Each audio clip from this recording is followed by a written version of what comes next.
So a lot of then what I'm going to have to be describing is the basic mechanics of the game. I have some videos that will help to illustrate that. The larger question is, does Spore represent Darwinian evolution, or is Spore an example of intelligent design narrative? I would argue that Spore does not meet some basic Darwinian concepts of natural selection and mutation.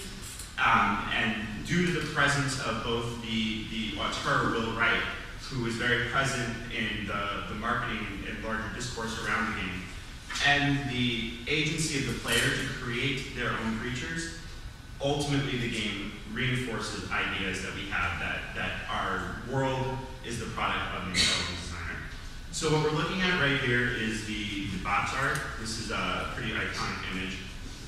Next, this is Will Wright. This is the creator of the game. It was released on September 7th, 2008. It pretty much hit right when the semester started for a lot of universities, which is the major target and demographic for this game. Electronic Arts is the publisher. They're considered to be, by some, the most successful publisher, and some the evil empire of the video game industry. Just to establish the legitimacy of looking at a game as a cultural product, it's reported that 97% of children play video games in some way, shape, or form. Video games also are not subject to the same ideas of digital divide or participation gap because of the console nature of it. Spore is an example of a PC game. It's also available on the Nintendo DS, which is a handheld system, and it's planning on being ported to other video game consoles as well, made by Microsoft and Nintendo. But for the most part, this game is available on a Mac or PC platform. First, this is not particularly a good game.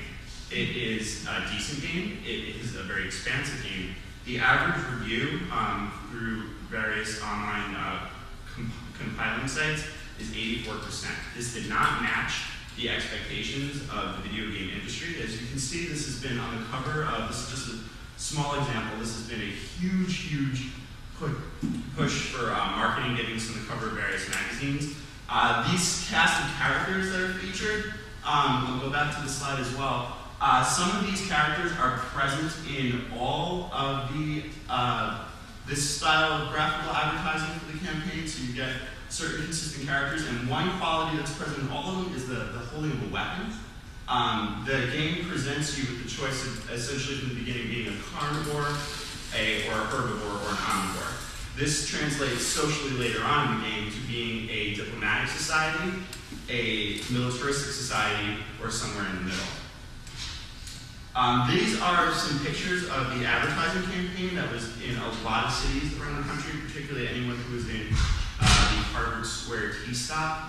This has been plastered around there. The name of the company who produced these ads is Wyden and Kennedy. They were paid an unspecified amount of money. Electronic Arts has not said how much they spent on the marketing score, but needless to say, it was incredibly expensive.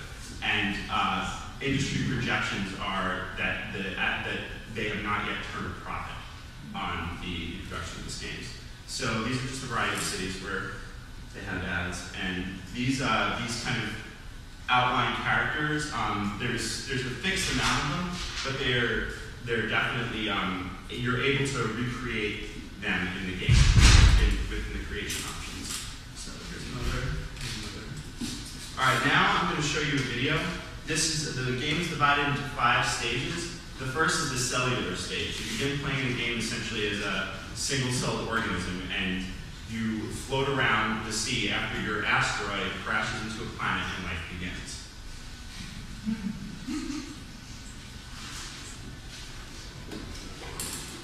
So that right there, this is the screen where you're actually able to create your creature. And another argument that this doesn't represent evolution, you have a fixed number of parts that you find in the environment. There are already building blocks. So what you're doing is you're creating a creature out of building blocks. You're not actually engaging in any form of selective reproduction.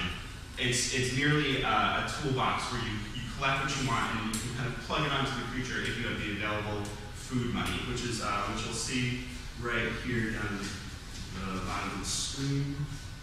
In the bottom left-hand corner, you see a number. This is a screenshot of a creature that I created. This is in the what they call the creature stage before you develop sentience to the point where you can create a civilization. This is what the screen looks like when you're playing in the creature stage. You run around, which is a sphere, a three-dimensional sphere, which is the planet. It's randomly generated based on certain algorithms that the publishers put in. So every planet is different in some small way than every other. Here's another shot. In the environment, often you'll get huge predators that will run around, and pretty much unless you can get an army of followers and take it down, there's nothing you can do but run. That's really the only example of predatory behavior. All the other species that you encounter, you have the option to interact with socially or by force. So you can either kill a fixed amount of a neighboring tribe to the point where they're extinct, and then you get certain qualities that they might have possessed. Or you can befriend them, and then you will end up getting more social benefits rather than combat benefits. This is a shot of when you're in the tribal stage. As you can see, they have a totem and a shrine right there. So you see religion is hardwired into the game already. Every time that you develop a civilization, one of the first things to pop up is a totem. And as you evolve as a civilization, you get a new head on the totem that you can eventually end up designing yourself. This is a shot of my creature when he's in the tribal stage. You can see he's got armor and a variety of other accoutrements, and his colors change. This is a shot of domestication of animals.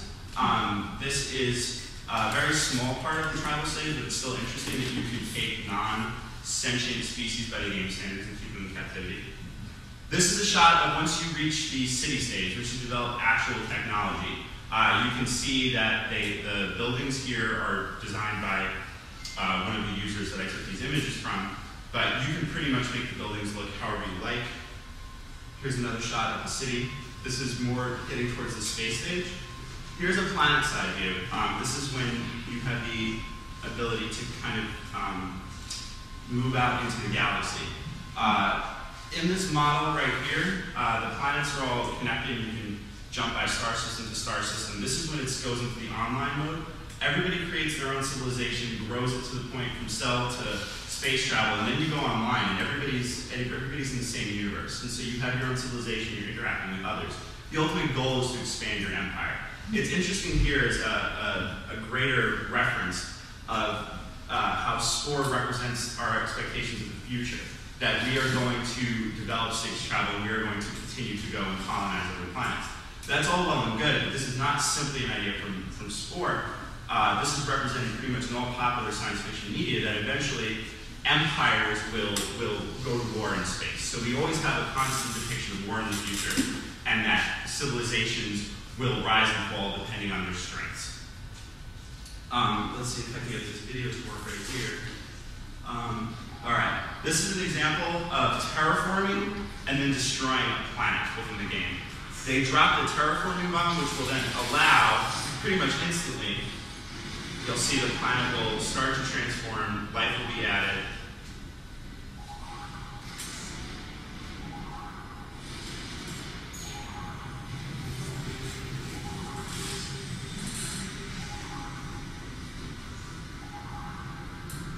So then this planet would now be able to be colonized and habitable, and there would be no native life on it. And now the same player is going to drop a bomb on this planet and show that you can actually destroy anything in the game. The evolution in the marketing of video games. It really takes a lot from other places, and one of the main arguments that people have that it represents intelligent design is when you look on Sporepedia, which is the collection of all the creations people have made. You can look at it, and it may be completely different than anything you've seen, but you still know that someone designed it. The same way that someone who would argue for intelligent design is you could look at something in the world, you may not know where it came from, but you can still have that feeling that something created it out there.